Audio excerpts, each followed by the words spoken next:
Today, Mommy and Ava are reading The Berenstain Bears and Too Much Car Trip by Stan and Jan Berenstain.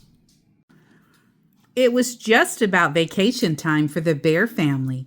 Brother and Sister Bear knew where they wanted to go on vacation. Brother's choice was Great Grizzly Land. Cousin Fred's been there twice, he said. He says it has all the biggest, steepest, fastest rides. Sister had a different idea. She wanted to go to Wild Whitewater Kingdom. Lizzie went there last year and she says it's awesome. It's got a whitewater ride where everyone has to wear a bathing suit.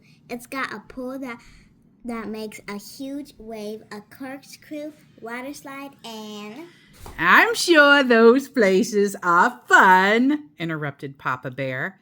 But we're going on a different sort of vacation this year. Oh, said Brother. Where are we going? We're going on a car trip, said Papa. As a matter of fact, I'm planning it right now on this road map. He was seated at the dining room table. He had a big map spread out on it. A car trip, said the Cubs. That's what the Cubs said, but that's not what they were thinking. What they were thinking was, oh no, not a car trip, not a long, boring car trip. A car trip to where? Asked Brother. Your mother and I have decided that it's time for you two to see more of the country, said Papa. Sister was puzzled. What country is that? She asked. Papa looked up from the map. Why, Bear Country, of course, he said. What kind of a vacation is that?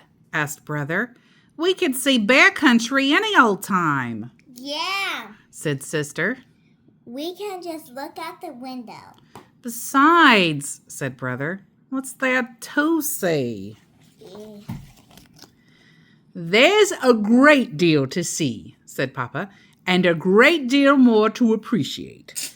So why don't you just sit there beside me and I'll show you where we're going on this map.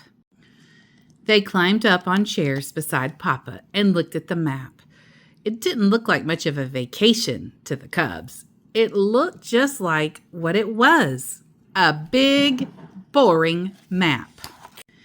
Well, what do you two think of our vacation plans? Asked Mama Bear, coming into the room with baby Honey. Is Honey coming with us on this car trip? Asked Sister. Goodness, no, said Mama. She's not old enough to appreciate a trip like this. I've arranged for Honey to stay with Gramps and Gran while we're away. Lucky Honey, thought the Cubs. She gets to have fun with Gramps and Gran while we have to go on a long, boring car trip. You know, said Brother, baby Honey is a lot of work. Why don't we stay and help Gramps and Gran while you two go on the car trip? Mama and Papa didn't think that was such a good idea. They packed up and left early the next morning. After saying their goodbyes to baby Honey, Gramps and Gran, they headed for the open road. Mama knew how the Cubs felt, so she brought along things for them to do during the trip. She brought crayons, a book of mazes, and some board games, but the Cubs were so determined to be bored that they ignored the things Mama had brought. They just sat in the back of the car with their arms folded. Since they were looking straight ahead, the Cubs didn't notice that the country around them was changing. The trees were getting bigger and wilder. The land was getting craggier. They didn't even notice the wide blue sky filled with great white clouds sailing and scuttling over the broad country. But there was something they did notice. a distant roaring sound. It's hard to stay bored when there's a distant roaring sound that's getting louder and louder. "What's that roaring sound?" asked Brother. "That's Honeymoon Falls," said Mama.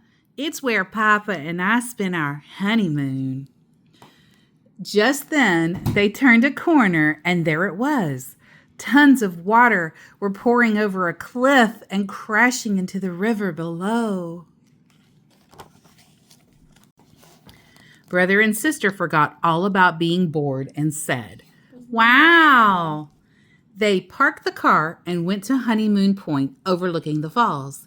They had to rent slickers to keep from getting drenched. "I bet they don't have anything like this at Wild Whitewater Kingdom," shouted Sister over the roar. "There's something I don't quite understand, Mama," she added as they headed back to the car. "If you were here on your honeymoon, how come I don't remember it?" Mama and Papa just looked at each other as Brother whispered, "We weren't even born yet, silly." That gave Sister something to think about on the next leg of their car trip.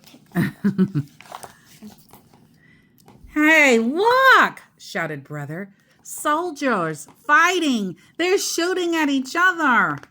"Nothing to worry about, son," said Papa. "They're just shooting blanks.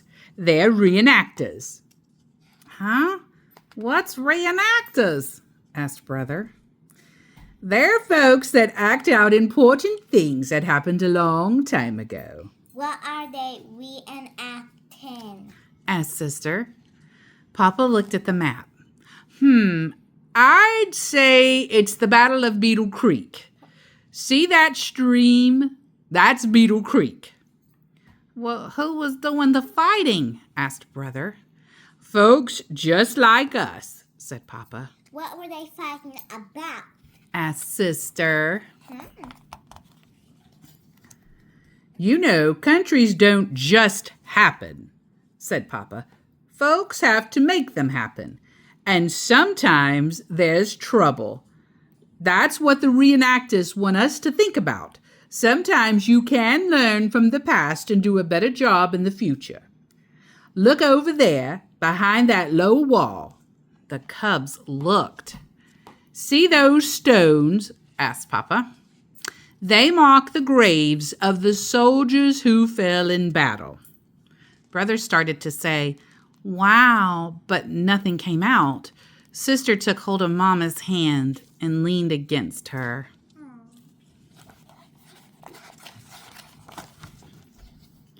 Back on the road, they went uphill for a long time. They passed a sign that said elevation 7,610 feet. "What's that sign mean?" asked Brother. "We're in the Great Grizzly Mountains, and that's how high we are," said Mama. That's when they turned a corner and found themselves looking down the steepest, narrowest, windingest road they had ever seen. The wind rushed past as they plunged down the mountain. "Whew," said Brother as they got to the bottom. "I bet they don't have anything like that at Great Grizzly Land." "That's a pretty safe bet," said Papa. They passed a sign that said, "Now entering Bear Country National Park, home of Mount Grismore." "What's a national park, Mama?" asked Sister. "It's a park that belongs to the whole country," said Mama. "What's Mount Grismore?" asked Brother. "It's a very special mountain," said Papa. "What's special about it?" asked Sister. "You'll see in a minute, dear," said Mama. Mount Grismore came into view as they came out of a clump of trees, and it really was special. Those are bears. It had 3 enormous faces carved in its side. Well, it kind of looks to me like Mount Rushmore, where we went the year right before you were born and saw it. I've seen it actually twice. And this looks like it could be George Washington, That looks like Teddy Roosevelt. And That looks like Abraham Abraham Lincoln. You are right. But Mount Rushmore has 4 faces. Yeah. It has, is it James Madison or is it Thomas Jefferson? I forget. I don't know. But there's 4 faces on that one. Who are they? Asked Brother from the observation area. They're some of the great heroes of Bear Country history, said Papa. Their faces are carved in the mountain, so we won't forget them. Brother and sister looked up at the great faces. A picture came into Brother Bear's mind's eye. It showed the 3 historic faces, but there was another one too. That's why there was only 3. Who do you think that is? It's Brother. He's a hero. It was the face of Brother Bear. You guessed right. A penny for your thoughts, son, said Papa. I was just thinking how this trip is a lot different from what I expected, he said. Of course, there was a lot more that happened during the Bear family's car trip. There were spilled drinks. Bathroom stops. Lots. Sticky lollipops. Souvenir stops. Motel stops. And all the other things that usually go with car trips. But that's not what the Cubs remembered.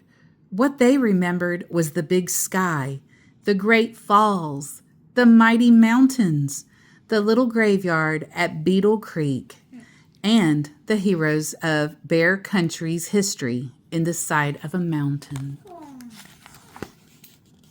Baby Honey Bear was asleep when they picked her up at Gramps and Gran's and headed home. You know something, Papa, said Brother as they climbed the steps of the treehouse. We ought to take Honey on a car trip sometime when she's old enough to appreciate it, of course. Of course, said Papa. The end.